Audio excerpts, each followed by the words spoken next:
So a very common place that you might see gray code is in a rotary encoder. So what is a rotary encoder? Well, it's something that tells us the rotational position of a shaft on usually something like a motor. So what might happen is we might have a motor, oops, that's not very parallel there. We might have a motor and it's got a shaft, and sometimes you might have encoders that are built in. They might be built in here, or they might be built into the rear, or sometimes you might have to add them on yourself.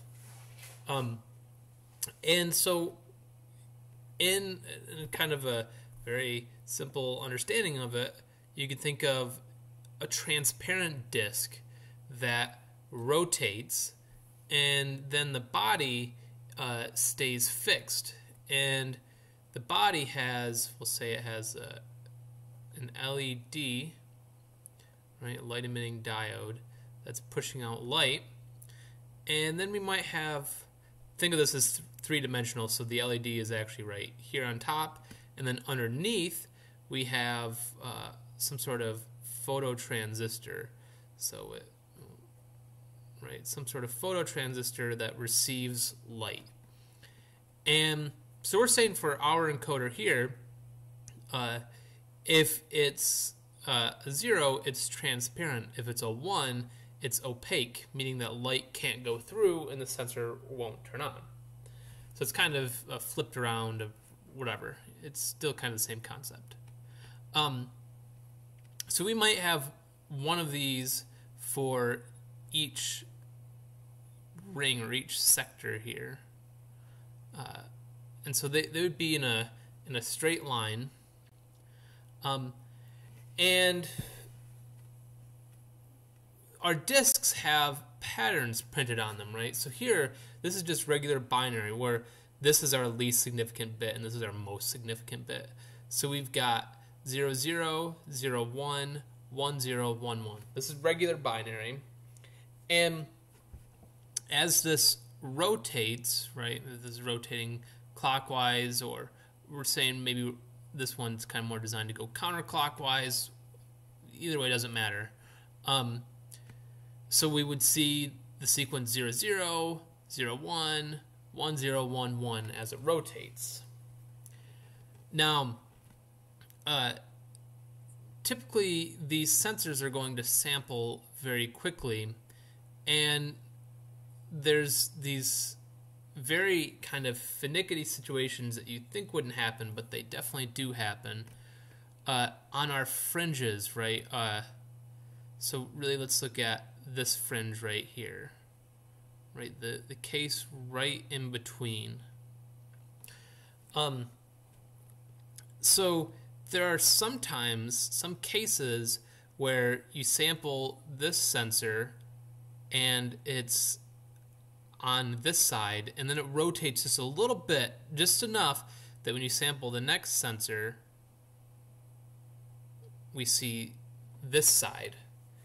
And so what just happened here? Well, we were at 0, 1, and we went, what we just perceived happened was we went from 0, 1 to 1, 1.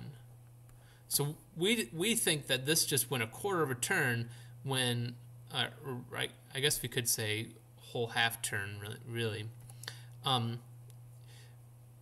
It just went further than what we expected is what happened.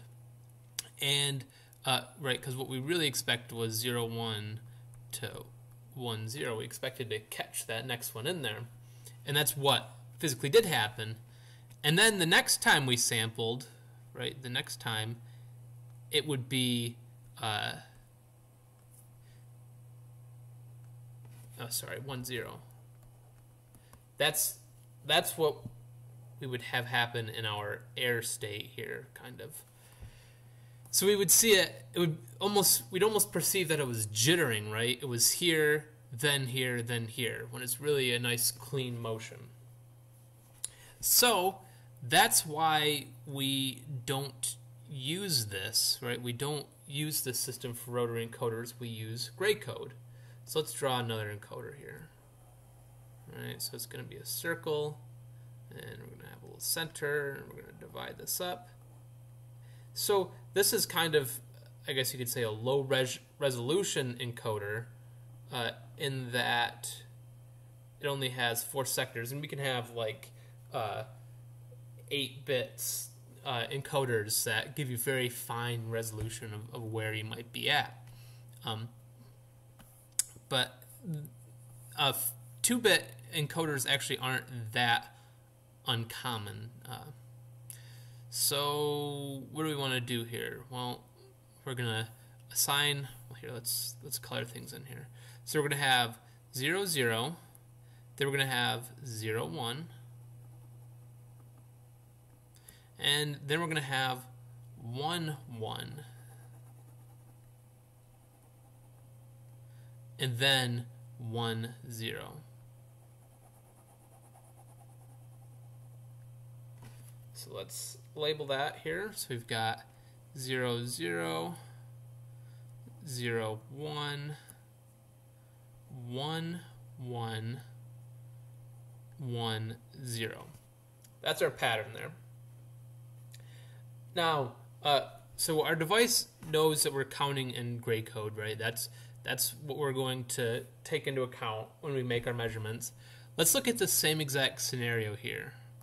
Let's say that we still had, we measured on this side and then on this side. So what would happen is we go, first we're here, so we're at 1, 0. And then what do we measure? Well, we measure 1 and then a 1. And then we sample again, and we still have 1, 1. So that's the great thing, is even if you measure on a, we call this a transient or the changing case, it's always going to be either this one or this one. It's never going to be anything in between because of the way we define our gray code. So gray code's not super duper common in a lot of cases, but it can be useful for when you're concerned about reading things in transient states.